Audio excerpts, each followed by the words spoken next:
your mind. Open your mind. Open your mind. Open your mind. Your nation will soon be free.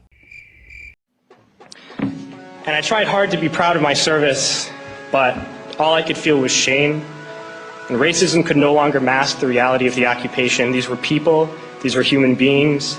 I've since been plagued by guilt anytime I see an elderly man, like the one who couldn't walk, who we rolled onto a stretcher and told the Iraqi police to take him away. I feel guilt anytime I see a mother with her children, like the one who cried hysterically and screamed that we are worse than Saddam as we forced her from her home. I feel guilt anytime I see a young girl, like the one I grabbed by the arm and dragged into the street. We were told we were fighting terrorists. The real terrorist was me, and the real terrorism is this occupation. Well, I think we all have to take responsibility for our actions and our words. Racism within the military has long been an important tool to justify the destruction and occupation of another country. It has long been used to justify the killing, subjugation, and torture of another people. Racism is a vital weapon employed by this government. It is a more important weapon than a rifle, a tank, a bomber, or a battleship. It is more destructive than an artillery shell, or a bunker buster, or a Tomahawk missile. While all those weapons are created and owned by this government, they are harmless without people willing to use them. We are a free country, and this balance between freedom and safety is one that we have to carefully balance. Those who send us to war do not have to pull a trigger or lob a mortar round. They do not have to fight the war, they merely have to sell the war. They need a public who is willing to send their soldiers into harm's way. They need soldiers who are willing to kill and be killed without question. They can spend millions on a single bomb, but that bomb only becomes a weapon when the ranks of the military are willing to follow orders to use it. They can send every last soldier anywhere on earth, but there will only be a war if soldiers are willing to fight. I have concerns about some of the language that is being used, because I saw this myself in the late 70s in San Francisco. We were told the following: if President Kerr actually tried to get something more liberal out of the regions in his telephone conversations, why didn't he make some public statement to that effect? And the answer we received from a well-meaning liberal was the following. He said, would you ever imagine the manager of a firm making a statement publicly in opposition to his board of directors? That's the answer.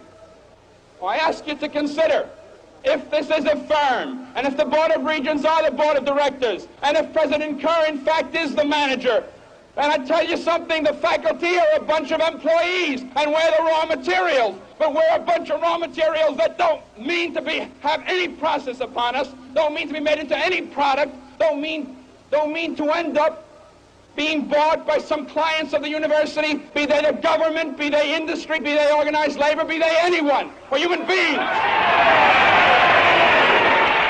There's a time when the operation of the machine becomes so odious, makes you so sick at heart, that you can't take part. You can't even passively take part.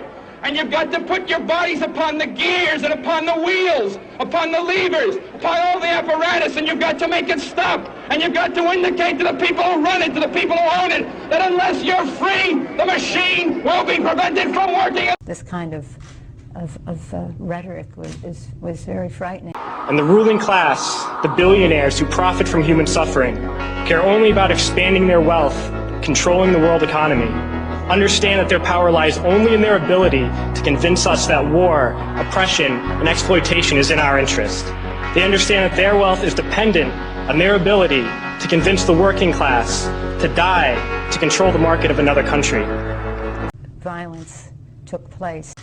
I wish that we would all, again, curb our enthusiasm. Forget the politicians. They're irrelevant. The politicians are put there to give you the idea that you have freedom of choice. You don't. You have no choice. You have owners. They own you. They own everything. They own all the important land. They own and control the corporations. They've long since bought and paid for the Senate, the Congress, the state houses, the city halls. They got the judges in their back pockets. They got you by the balls. Soldiers, sailors, Marines, airmen have nothing to gain from this occupation. The vast majority of people living in the U.S. have nothing to gain from this occupation. In fact, not only do we have nothing to gain, but we suffer more because of it. We lose limbs, endure trauma, and give our lives. Our families have to watch flag-draped coffins lowered into the earth. Millions in this country without health care, jobs, or access to education must watch this government squander over $450 million a day on this occupation. Some of the statements that are made, so understanding that some of the people, the ears that it is falling on are not as balanced as the person making the statement might assume. Poor and working people in this country are sent to kill poor and working people in another country to make the rich richer. And without racism, soldiers would realize that they have more in common with the Iraqi people than they do with the billionaires who send us to war. But again, our country is great because people can say what they think and they believe. I threw families onto the street in Iraq, only to come home and find families thrown onto the street in this country, in this tragic and unnecessary foreclosure crisis. We need to wake up and realize that our real enemies are not in some distant land. They're not people whose names we don't know and cultures we don't understand. The enemy is people we know very well and people we can identify. The enemy is a system that wages war when it's profitable. The enemy is the CEOs who lay us off from our jobs when it's profitable. It's the insurance companies who deny us health care when it's profitable.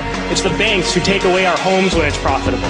Our enemy is not 5,000 miles away. They are right here at home. If we organize and fight with our sisters and brothers, we can stop this war, we can stop this government, and we can create a better world. There's a reason education sucks, and it's the same reason that it will never, ever, ever be fixed. It's never going to get any better.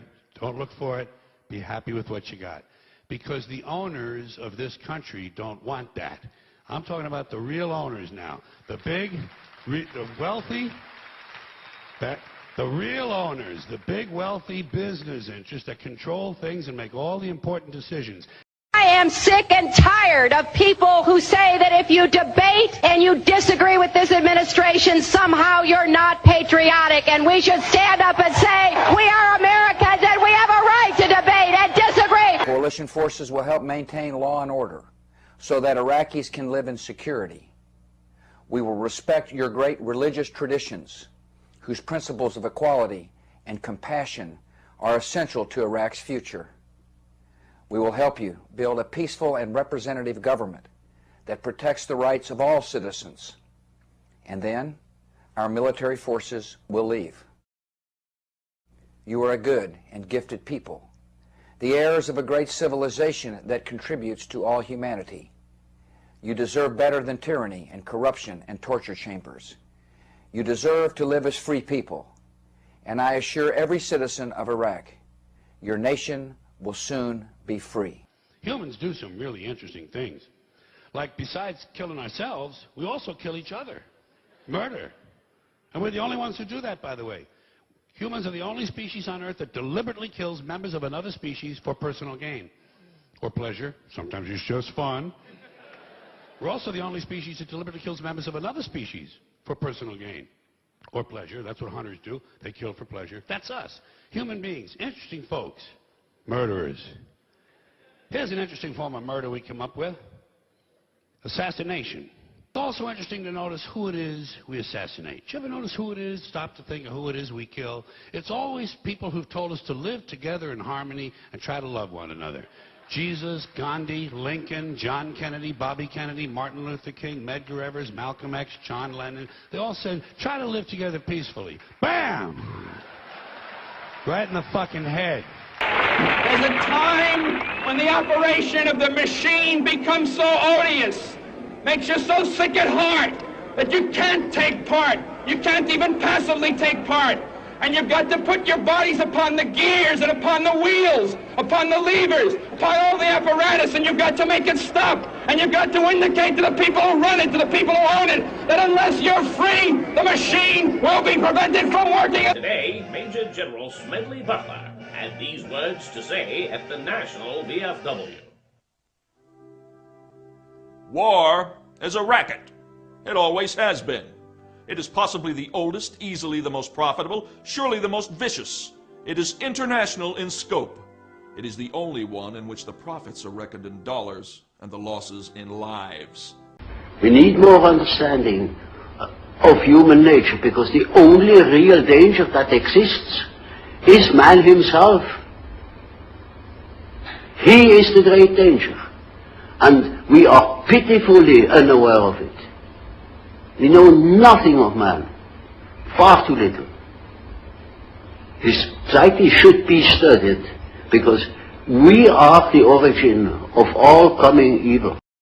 Open your mind. Open your mind.